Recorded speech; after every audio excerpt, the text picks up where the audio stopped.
అందరు కరాటే రాజు అని పిలుస్తారు. 1992 నుండి నేను కరాటే క్లాసెస్ రన్ చేస్తున్నాను దిల్సుఖ్నగర్ న్యూ మోడల్ కాలేజ్లోని. అక్కడ నుండి అసోసియేషన్ 1982 నుండి న్యూ మోడల్ కాలేజ్లో రన్ చేస్తున్నాను. హైదరాబాద్లోని మేము నేర్చుకున్న కంటే ముందు ఒక రహస్య విద్యగా ఉండేది కరాటే. అంతకుముందు సీక్రెట్గా నేర్పించేవాళ్ళు. ఓపెన్ కరాటే టోర్నమెంట్స్ ఉండకపోతుండే. ఈ టోర్నమెంట్స్ ఆర్గనైజ్ చేస్తే ఫుల్ కాంటాక్ట్ ఉండేవి, ఇంటర్నల్ ఉండేవి. నేను 1986లోని వరల్డ్ ఛాంపియన్షిప్కి వెళ్ళినప్పుడు అక్కడ టాల్కటోరా స్టేడియంలో టోర్నమెంట్స్ అయిన ఇందిరాగాంధీ స్టేడియంలో అకామిడేషన్ వరల్డ్ ఛాంపియన్షిప్కి వెళ్ళడం అయింది. అటువంటి టోర్నమెంట్స్ ఇక్కడ హైదరాబాద్లో ఆర్గనైజ్ చేయాలి అనే సంకల్పంతో కరాటేని ముందుకు తీసుకెళ్లాలని దీని మీద ప్రత్యేకంగా శ్రద్ధ పెట్టి ముందుకు తీసుకొని పోవడం జరిగింది. దాని తర్వాత 1992లో ఫస్ట్ టైం ఆంధ్రప్రదేశ్లో open to all styles organise చేసాం. అప్పుడు కూడా సుమన్ సార్ మాకు చీఫ్ గెస్ట్గా వచ్చారు. అలెగ్జాండర్ సినిమా నుండి డైరెక్ట్ మా నల్గొండ ఎక్స్ రోడ్లో సాయి ఫంక్షన్ హాల్ ఆర్గనైజ్ చేసినప్పుడు వచ్చారు. దాని తర్వాత ఇప్పటివరకు కంటిన్యూ స్టేట్ నేషనల్ టోర్నమెంట్స్ ఒక 35 టోర్నమెంట్స్ ఆర్గనైజ్ చేయడం జరిగింది నేను. ఇప్పుడు నా స్టూడెంట్స్ హైదరాబాద్లోని చాలామంది ఉన్నారు, వేల సంఖ్యలో ఉన్నారు బ్లాక్ బెల్ట్స్ అంతా. ఇప్పుడు ప్రెస్ మీట్ ఎందుకు పెడతామంటే కరాటేని ప్రతి ఒక్కరు ఆత్మరక్షణకే కాకుండా ఇందులో Indian exercise, foreign exercise, yoga అంతా మిక్స్ అయి ఉంటుంది. ప్రతి ఒక్కరు నేర్చుకోవాలి. ఇప్పుడు పరిస్థితిని బట్టి, ఇప్పుడు తినే ఫుడ్ని బట్టి ప్రతి ఒక్కరు నేర్చుకోవాలని నేను దిల్సుఖ్నగర్ నుండి ఫిలిం నగర్కి వచ్చాను. మా బాబు హీరో విశ్వక్సేన్. ఫిలిం నగర్ దేనికి వచ్చాను? మా బాబుని హీరో చేద్దామని. దాని కాన్సన్ట్రేషన్లో ఉండి కొంచెం పక్క పెట్టడం జరిగింది. నేను కంటిన్యూ ఒక 2 సినిమాలు ప్రొడ్యూస్ చేయడం జరిగింది. ఫలక్నామా దాస్, మొన్న దాస్ కథానికి ప్రొడ్యూస్ చేయడం జరిగింది. రేపు కూడా రిలీజ్ ఉంది గామి పిక్చర్ మా బాబుది. మళ్ళా కరాటే మీద ఇంట్రెస్ట్ దీన్ని మట్టుకు వదలలేదు. ఇదే ప్రాణం. దీనివల్లనే ఈ పొజిషన్లో ఉన్నా నేను. ఈరోజు తింటానంటే కూడా ఇదే నాకు. అందుకోసమనే last 2 months back open to all styles nationals organise చేయడం అయింది. త్రూఅవుట్ ఇండియా నుండి, అవుట్ ఆఫ్ స్టేట్స్ నుండి కూడా వచ్చారు. National tournaments out of states నుండి కూడా వచ్చారు. చాలా పెద్ద టోర్నమెంట్స్, 12 బోర్డ్స్ సరూనగర్ స్టేడియంలోని 2 days 12 boards nonstop run చేసాం. చాలా హ్యాపీ అనిపించింది. ఇప్పుడు నా దగ్గర నేర్చుకున్న మాస్టర్స్ దగ్గర కొంతమంది బ్లాక్ బెల్ట్స్ ఒక 10, 15, 20 మంది, 30 మందికి బ్లాక్ బెల్ట్స్ అవార్డింగ్ ఉంది. కాయ్ అసోసియేషన్ నుండి ఆల్ ఇండియా లెవెల్లోని first time 8th Dan black belt నాకు అవార్డు చేయడం జరుగుతుంది. అది సుమన్ సార్ చేతుల మీద తీసుకోవడం జరుగుతుంది. దానికోసం ఈ ప్రోగ్రామ్ చేయడం జరుగుతుంది. నా ఆశ ఎప్పటి నుండో మంచి స్థాయిలో ఉండాలి కరాటేలో అని, నా పిల్లలంతా బాగుండాలి అనే ఆశతోనే ముందుకు తీసుకెళ్ళడం జరిగింది. నేను ఎప్పుడు ఏ పిల్లల దగ్గర కూడా ఎక్కడ కూడా ఎప్పుడు డబ్బులు ఆశించేది చేయలేదు. ఇప్పుడు నా స్టూడెంట్స్ అంతా ఎప్పుడు ఇండిపెండెంట్గా ఉన్నారు, బ్రహ్మాండంగా రన్ చేస్తున్నారు క్లాసెస్. అది పెద్ద యూనిటీ. హైదరాబాద్లో ఎన్నో స్టైల్స్ ఉన్నాయి, అందరికన్నా పెద్ద యూనిటీ ఉంది. హ్యాపీ. ఇప్పుడు కాయ్ అసోసియేషన్ నుండి ఇండియా లెవెల్ నుండి 8th Dan అవార్డు చేయడం జరుగుతుంది. బ్లాక్ బెల్ట్స్ ఇది చేయండి, ఇది మీడియాకి తెలవాలి అనే ఉద్దేశంతో వచ్చిన ప్రెస్ మీట్ ఏర్పాటు చేసి కొద్దిగా బెల్ట్, సర్టిఫికెట్ అవార్డింగ్ ఉన్నాయి. దీని గురించి ఇంకా మా అసోసియేషన్ స్టూడెంట్స్ కానీ అందరూ ఏమనుంటే చెప్తారు. వేదిక మీద ఉన్న పెద్దలు షార్ట్ క్యాన్ గ్రాండ్ మాస్టర్ ఈరోజు 8th Dan రిసీవ్ చేసుకుంటున్నారు శ్రీ రాజు గారికి. అదే మాదిరిగా ఆ పక్కనే taekwondo grand master Shri Jayanth Reddy గారికి, మరి ఇక్కడ కూర్చున్న అనేక పెద్ద మాస్టర్స్కి, పాత్రిక సోదరులకి, ఇక్కడ వచ్చేసిన మాస్టర్స్కి మీ అందరికీ నమస్కారం. సో ఈరోజు ముందుగా ఇంటర్నేషనల్ ఉమెన్స్ డే సందర్భంగా మహిళలందరికీ మా బెస్ట్ విషెస్. ఎంతోమంది మహిళలు మామూలు స్థాయిలో అంటే గ్రామీణ స్థాయిలో నుంచి కూడా ఈరోజు IAS, IPS లెవెల్కి, కలెక్టర్కి ఇక అలా ఆ లెవెల్కి చేరుకున్నారు. సో చాలా సంతోషం. ఎందుకంటే ఇప్పుడు మహిళలు ఏమాత్రం తక్కువ లేదు, పురుషుల్లాగానే వాళ్ళు చదువులో, పదవిలో ముందుకు వస్తున్నారు.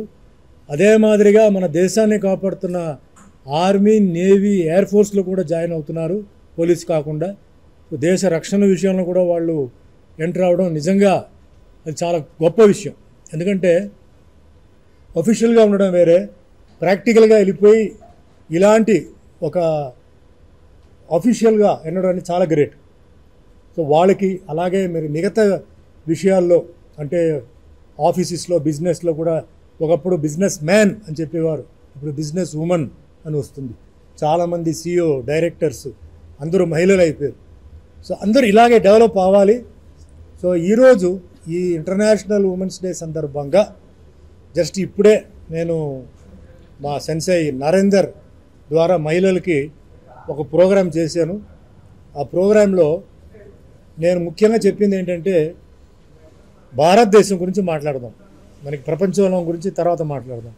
ఈరోజు భారతదేశంలో మహిళలకి వాళ్ళకి తగ్గిన గౌరవం కానీ రక్షణ కానీ లేవు. ఇది మీ ఛానల్స్లోనే మీ పేపర్స్లోనే రోజుకి మనం చూస్తున్నాం. మినిమం 5-6 అమ్మాయిలు రేపు, 5-6 అమ్మాయిలు మర్డర్, ఇది కామన్గా జరుగుతుంది. సరే దీనికి ఎప్పుడు రక్షణ వస్తుంది, దీనికి ఎప్పుడు ఒక అంటే ఒక ప్రొటెక్షన్ వస్తుంది తెలియదు. ఎన్నో ప్రభుత్వాలు వచ్చింది దేశంలో, రాష్ట్రంలో, ఫ్లైఓవర్ కట్టాము, కాలేజీ కట్టాము, అది కట్టాము, ఇది కట్టాము, అన్నీ ఓకే. కానీ మహిళలకి రక్షణ అనేది లేదు. నేను మొన్న రీసెంట్గా 1 వీక్ బ్యాక్ దుబాయ్లో ఉన్నా. సరే నైట్ టైం ప్రోగ్రామ్, ఆ ప్రోగ్రామ్ నైట్ అయిపోయిన తర్వాత సరదాగా నడిచి వెళ్దామని చెప్పి దుబాయ్ అంతా రాత్రి ఒక 12 గంటల తర్వాత నడిచి వెళ్తే అమ్మాయిలు హౌస్ వైఫ్ వీళ్ళందరూ షాపింగ్ చేస్తున్నారు, తిరుగుతున్నారు, పోతున్నారు, ఒంటరిగా వెళ్తున్నారు, గ్రూప్లో కూడా కాదు. నేను ఆ ఫ్రెండ్ని అడిగాను, ఇంత ధైర్యంగా తిరుగుతున్నారు కదా ఇక్కడ వాళ్ళకి ఏం ప్రాబ్లం లేదంటే ఏ ప్రాబ్లం లేదు, అందరూ సేఫ్గా ఉన్నారు. ఆశ్చర్యం ఏంటంటే ఆ టైంలో నేను ఒక్క పోలీస్ కారు కానీ ఒక పోలీస్ ఆఫీసర్ కానీ నేను చూడలే. పగల్లో ఒకసారి చూశాను, ఒక కారు వెళ్ళి చూశాను, అది కూడా ఏదో సమ్ ప్రాబ్లం అయితే వచ్చింది. సో ఇలాంటి అంటే విదేశాలు ఎక్కడ వెళ్ళినా మహిళలకి రక్షణ ఉంది. ఇది ఎప్పుడు వస్తుంది తెలియదు, రోజుకి ఇలాంటివి జరుగుతున్నాయి. ఇది మన ఇంటి ఫ్యామిలీ మ్యాటర్ కాదు కదా, పక్క ఇంటిది కదా, ఎదురింటిది కదా అని చెప్పి మనం చాలా కూల్గా తీసుకుంటున్నాం. అదే చాలా తప్పు. రేపు అది మీ ఇంట్లోనే జరగవచ్చు. మీ ఇంట్లో జరిగి మీ తర్వాత బాధపడడం కన్నా ఇప్పుడే పిల్లలు స్కూల్కి వెళ్తున్న పిల్లలు 5th క్లాస్ నుంచి జరుగుతున్న పిల్లల్ని మీరు మార్షల్ ఆర్ట్లో నేర్పించండి, పంపించండి. వాళ్ళకి అన్నీ కరాటే ఒకటే కాదు, కరాటే ఉంది, జూడో ఉంది, తైక్వాండో ఉంది, కుంఫు ఉంది, జుజుట్సు ఉంది, ఏదో ఒకటి నేర్పించండి. ఎందుకంటే తల్లిదండ్రుల వాళ్ళ మనసులో పిల్లలు స్కూల్కి వెళ్ళి వచ్చే వరకు వాళ్ళు ఎంత దిగులు పడుతున్నారు. సపోజ్ హస్బెండ్ ఆఫీస్లో ఉంటే పాప ఇంటికి వచ్చిందా, లేకపోతే పని మనిషి ఇంట్లో ఉంటే మొగుడు పిల్ల ఆఫీస్ నుంచి ఇంటికి వచ్చేసిందా, టెన్షన్ వాళ్ళకి. అదేవిధంగా పిల్లలు రేపు కాలేజీ అయిన తర్వాత ఉద్యోగాలకు వెళ్ళాలి, మరి నైట్ డ్యూటీలు పడతాయి, మరి పంపాలి కదా, మరి ఇల్లు నడిపించేది వాళ్ళే కదా, మరి అదొక దిగులు వాళ్ళకి. విదేశాలకు వెళ్ళాలి చదవడానికి. సో ఎన్నాళ్ళు ఇలా మీరు ఉంటారు, తల్లిదండ్రులు అడుగుతున్నాను, ఎన్నాళ్ళు మీరు ఉంటారు, ఎన్నాళ్ళు మీరు పోలీస్ మీద మీరు ఆధారపడి ఉంటారు. పాపం పోలీస్ వాళ్ళ డ్యూటీ వాళ్ళు చేస్తున్నారు, వాళ్ళకి చాలా ప్రాబ్లమ్స్ ఉన్నాయి. ఒక్కొక్క స్టేషన్లో వాళ్ళకి స్టాఫ్ సరిపోవట్లేదు. విఐపీస్కి సెక్యూరిటీ ఇవ్వాలి, ఎక్కడ గొడవలు జరుగుతున్నట్టు వెళ్ళాలి, ఏదైనా థెఫ్ట్ జరిగినట్టు వెళ్ళాలి, అది ఎక్కడి నుంచి వస్తారు వాళ్ళు. సో మన పిల్లల్ని మనమే కాపాడుకోవాలి. ఇది ముఖ్యంగా ఫస్ట్ నేను చెప్పేది పేరెంట్స్కి. జరిగినప్పుడు చూద్దాం కాదు, ఇది జరిగిన తర్వాత చేసి ప్రయోజనం లేదు. సో జరిగే ముందు మీరు మార్షల్ ఆర్ట్ నేర్పించండి. పిల్లల భవిష్యత్తుని, పిల్లల గౌరవాన్ని, పిల్లల మర్యాదని, పరువుని మీరు కాపాడండి. రేపు మీ వల్ల ఆ పరువు కానీ వాళ్ళ గౌరవం పోయిందని మట్టికి ఆ బ్లేమ్ తీసుకోవద్దు, మీరు నేర్పించండి అని చెప్పి, అలాగే స్కూల్స్ కాలేజెస్లో అన్నిట్లో మన ప్రియతమైన ముఖ్యమంత్రి గారు శ్రీ రేవంత్ రెడ్డి గారిని, అలాగే అక్కడ వైఎస్ జగన్మోహన్ రెడ్డి గారిని నేను రిక్వెస్ట్ చేశాను, దయచేసి స్కూల్లో వారానికి 3 క్లాసులు అరగంట చాలు, బలవంతంగా దానికి అటెండెన్స్ పెట్టి నేర్పించండి. ఇప్పుడు వాళ్ళకి ఇబ్బంది అయినా ఉండొచ్చు, కానీ రేపు ఒక ప్రాబ్లం వచ్చినప్పుడు వాళ్ళు సొంతంగా వాళ్ళు డిఫెండ్ చేసినప్పుడు ఇది చేసిన మంచి పని అని చెప్పి డెఫినెట్గా వాళ్ళు హ్యాపీగా ఫీల్ అవుతారు. కాబట్టి నేను రిక్వెస్ట్ చేసి మహిళా దినోత్సవం చాలామంది మహిళలకి అవార్డు ఇస్తూ, ముఖ్యంగా స్కూల్ పిల్లలు ఒక 2000 మంది స్కూల్ పిల్లలు వచ్చారు. పిల్లలు పాపం చిన్న చిన్న పిల్లలకి కొందరు వచ్చేసి చేయి పెట్టేటప్పుడు అది మంచి ఉద్దేశంతో చేయి పెడుతున్నారా, చెడు ఉద్దేశం పెడుతున్నారా అనేది ఎవరికి తెలియదు, అమాయకులు పాపం. అలా పాపం చాలామంది పర్వర్షన్ ఉన్న వాళ్ళు, శాడీస్ చాలామంది చేస్తున్నారు. ఈ తల్లిదండ్రులు తెలుసా? తెలీదు. తల్లిదండ్రులు ఇంటి వరకే ప్రొటెక్షన్ ఇస్తున్నారు. అక్కడ వెళ్ళిన తర్వాత ఏం జరుగుతుందో తెలియదు. ఒకవేళ అక్కడ జరిగినా కూడా పిల్లలు వచ్చి ఇంటికి వచ్చి వాళ్ళు చెప్పలేరు. భయం, సిగ్గు. కాబట్టి పిల్లలకి దయచేసి నేర్పించని చెప్పేసి ఈరోజు జరిగి చాలా బ్రహ్మాండంగా జరిగింది. సో నరేందర్ గారికి థ్యాంక్స్ చెప్తూ ఈరోజు మొత్తం ఒక మార్షల్ ఆర్ట్ డే కింద నేను పెట్టాను. ఈరోజు ఇక్కడ పెద్దలు రాజుగారు ఆయన అప్పటి నుంచి ఆయన ఇప్పటి వరకు ఏంటంటే ఆయన అన్నట్టు మధ్యలో కొంచెం బాబు విశ్వక్సేన్ భవిష్యత్తు కోసం ఆయన కొంచెం అటు వెళ్ళారు, మళ్ళీ వచ్చారు. ఈయన దగ్గర చాలామంది ఏంటంటే ఈరోజు తెలంగాణ తీసుకోవచ్చు, చాలామంది మాస్టర్స్ ఈయన దగ్గర నేర్చుకున్న వాళ్ళు. మధ్యలో మా ఈ కరాటే దీంట్లోనే కొన్ని ఇబ్బందులు ఉన్నాయి. మాస్టర్ రాజుగారు నేను ఒక టోర్నమెంట్ పెట్టబోతున్నాను సార్, అందరిని పిలిచాను అని అన్నారు. మంచి ఉద్దేశం అండి, పిలవండి అని చెప్పి అందరిని పిలిచాను. నేను కూడా వచ్చాను, ఎక్కడో బయట ఊరి నుంచి నేను వచ్చాను. చూస్తే చాలా ఆశ్చర్యం, చాలామందిని నేను చూశాను. అంటే వాళ్ళ సమ్ ప్రాబ్లమ్స్ ఉన్నా మాస్టర్ గారి పేరు మీద గౌరవం మీద అందరూ వచ్చారు. చాలా క్రమశిక్షణతో జరిగింది. కుంఫు జరిగింది, తైక్వాండో కూడా జరిగిందా, అన్నీ జరిగింది. ఇది చాలా అంటే కుంఫు కరాటే జరుగుతాయి, కానీ తైక్వాండో కుంఫు కరాటే జరగడం ఒక కొత్త విషయం. నేను చాలా హ్యాపీ ఫీల్ అయ్యాను. ఇలా అందరూ ఇలాగే ఉంటే ఎంతో బాగుంటుంది. ఎందుకంటే ఈ మార్షల్ ఆర్ట్ అనేది ఇది ఒక వేరే ఫ్యామిలీ. ఇక్కడ మతం, కులం ఇలాంటిది ఏమీ లేదు, క్యాస్ట్ ఫీలింగ్ ఏమీ లేదు. మేము అందరూ ఒకటే. ఇప్పుడు సినిమా వాళ్ళు ఉన్నామండి, మేము సినిమా వాళ్ళకి ఏంటంటే సెక్యులరిజం అంటే మేమే. కొంత సెక్యులరిజం అంటారు, కానీ నిజమైన సెక్యులరిజం లేదు. ఒక హిందూ ఫీలింగ్, ముస్లిం ఫీలింగ్, క్రిస్టియన్ ఫీలింగ్ ఇలా రకరకంగా ఉంది. సినిమా ఫీల్డ్లో లేదు అది. ఎందుకంటే టెక్నీషియన్స్ ఉన్నారు, ప్రొడ్యూసర్స్ ఉన్నారు, డైరెక్టర్స్ ఉన్నారు, మేము ఆర్టిస్టులు ఉన్నాం. అందరికీ మాకు సెక్యులర్ ఫీలింగే, నాకేం ఫీలింగ్ లేదు. క్యాస్ట్ ఫీలింగ్ మొన్నటిదాకా లేదు, కానీ ఎవరో తీసుకొచ్చి మళ్ళీ క్యాస్ట్ ఫీలింగ్ పెట్టారు. ఇప్పుడు ఉంది, అది పోవాలి. నేను ఒకటే ఉద్దేశం చెప్తున్నాను, నాకు ఇష్టం. పాకిస్తాన్ వాళ్ళు కూడా నాకు ఇష్టం, చైనా వాళ్ళు కూడా ఇష్టం. మొన్న నేను దుబాయ్కి వెళ్ళినప్పుడు నాకు ఎక్కువ మంది అభిమానులు పాకిస్తాన్ వాళ్ళు వచ్చేసి మేము ఫోటో కావాలన్న ఎయిర్పోర్ట్లో ఫోటో తీసుకున్నారు.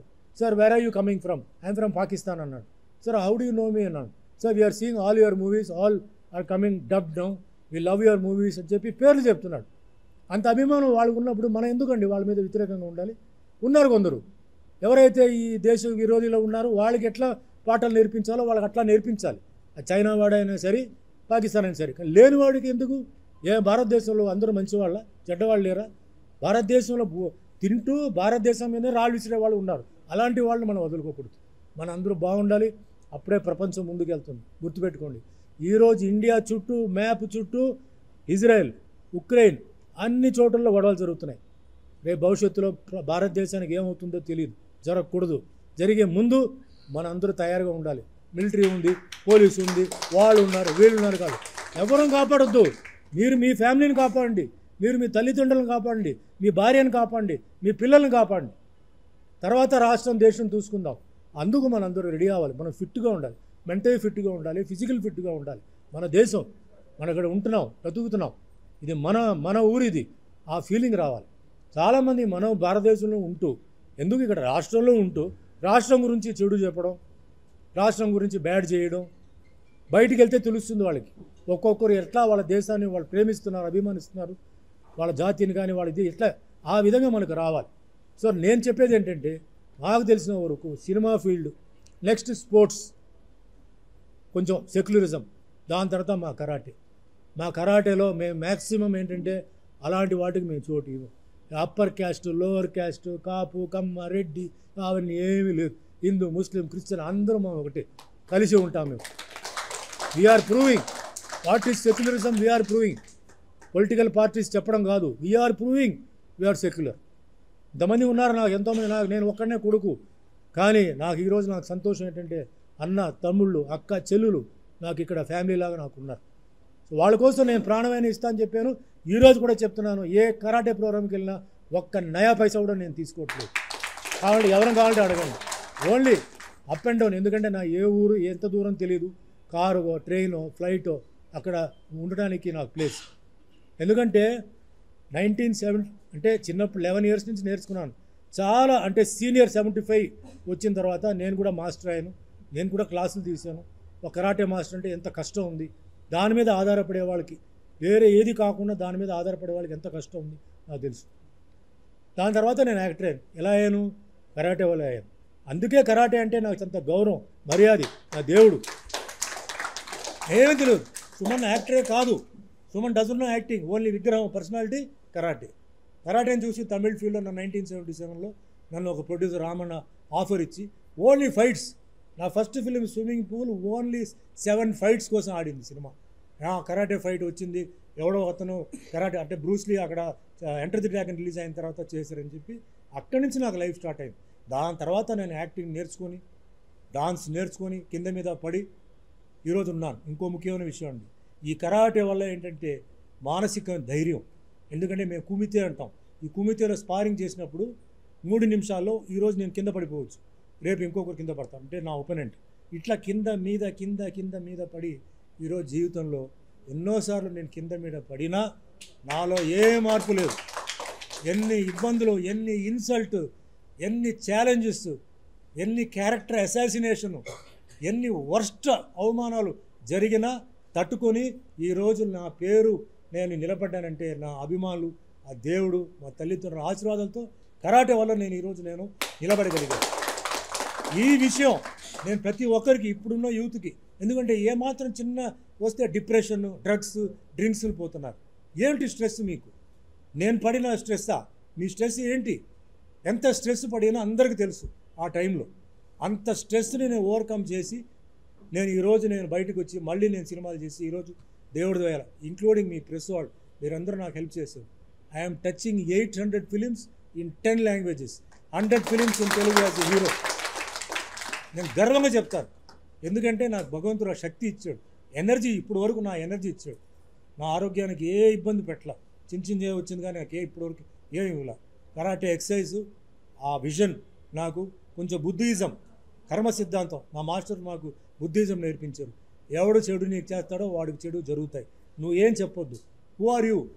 నువ్వు ఎవడరా చెప్పడానికి? వాడికి అలా జరగాలి, ఇలా జరగాలని, వాడికి ఏ ప్యాటర్న్లో వాడికి శిక్ష పడాలో, నీకు ఎవడైతే నీకు ఇబ్బంది పెట్టాడో, నిన్ను తొక్కాడో, వాడికి ఏ విధంగా వాడికి శిక్ష పడాలో ఆడు రాస్తాడు. నువ్వు నోరు మూసుకో, కూర్చోని చెప్తున్నాను. అందుకే చెప్తున్నాను, ఇప్పుడు పాకిస్తాన్ వాళ్ళని మేము తిడుతున్నాం, చైనా వాళ్ళని తిడుతున్నాం, మనం ఎందుకు తిట్టాలి? ఎవడైతే మంచి చేశాడో వాడు బాగుండి, ఎవడైతే చెడు చేశాడో వాడు చూసుకుంటాడు, మనకి ఏ అధికారం లేదు. ఆ విధంగా నేను తయారై, ఫిలాసఫికల్ అంటారా, బుద్ధిజం అంటారా, కర్మసిద్ధం అంటారా, ఏదో మొత్తం చేసి ఈరోజు ఆ విధంగా నేను ఈరోజు హ్యాపీగా ఉన్నాను. సో అందరికీ ఇదే ఫిలాసఫీ రావాలి. తల్లిదండ్రులను గౌరవించాలి, కష్టపడి పెంచిన తల్లిదండ్రులను గౌరవించాలి, మంచి మిత్రులు ఉండాలి, ఇలా ఆరోగ్యం బాగుండాలి. ఆరోగ్యం బాగుంటే మనం ఏదైనా చేయవచ్చు. డ్రగ్స్కి, డ్రింక్స్కి, లేటెస్ట్గా సింథటిక్ కొకైన్, సింథటిక్ డ్రగ్స్ వచ్చేసింది, చాలా డేంజరస్గా ఉంది. పాపం పోలీస్ చాలా ట్రై చేస్తున్నారు, బ్రహ్మాండంగా అది మూవ్మెంట్ ఉంది, ఏమి చేయలేకపోతున్నాం. పిల్లలకి సరైన అవేర్నెస్ లేదు, పేరెంటల్ గైడెన్స్ లేదు, పేరెంటల్ టచ్ లేదు, వదిలేస్తున్నారు. వాళ్ళు బిజీగా ఉంటున్నారు, పిల్లలకి వేరే ఎవరు లేరు, ఎవరు అటాచ్మెంట్ ఇస్తారో అక్కడికి వెళ్ళిపోతున్నారు, వీటికి బానిసలు అవుతున్నారు. దయచేసి వెళ్ళొద్దు, ఎందుకంటే భగవంతుడు మంచి ఆరోగ్యం ఇచ్చారు, మీకు అన్నీ ఇచ్చారు. ఆ డ్రగ్స్ తీసుకుని మీ ఆరోగ్యం ఒక్కసారి పాడైపోతే దానివల్ల మళ్ళీ మీరు ఏమి చేయలేరు. Please keep your body fit, mind fit. So ఆ విధంగా నేను అంటే ఈరోజు కొంచెం ఆవేశంతో మాట్లాడడం, ఎందుకంటే బయట విన్న కొన్ని విషయాల గురించి నేను మాట్లాడుతున్నాను. ఏది ఏమైనా ఈరోజు రాజు గారికి ఈరోజు నేను బెల్ట్ ఇస్తున్నాను. ఆయన ఇదే మాదిరిగా ఒకవైపు విశ్వక్సేన్ ఆయన కెరియర్ పర్స్యూ చేస్తూ, ఒక సైడ్ కరాటేని మర్చిపోకుండా ఎంతోమంది ఆయన శిష్యులు ఉన్నారు, వాళ్ళని కూడా హెల్ప్ చేస్తూ, వాళ్ళని ప్రొపగండా చేస్తూ, మరి ఈరోజు ఎంతోమంది బెల్ట్ అవార్డులు ఉన్నారు. వాళ్ళందరికీ మనస్ఫూర్తిగా నేను ధన్యవాదాలు చెప్తే, ఈరోజు ఎంతోమంది బిజీగా ఉన్నప్పుడు వాళ్ళందరికీ పేరు ధన్యవాదాలు చెప్పి, వీళ్ళందరూ సీనియర్ మాస్టర్స్ ఉన్నారు, వీళ్ళందరూ వాళ్ళ లైఫ్ని వాళ్ళు సాక్రిఫైస్ చేస్తున్నారు. ఇది మనం ఆ మాత్రం ఏదో ఈజీగా మనం వదలలేము. They sacrifice their life, time, family, everything. వాళ్ళందరికీ నేను పాదాభివందనాలు చేస్తున్నాను. Once again all the best, good luck, thank you.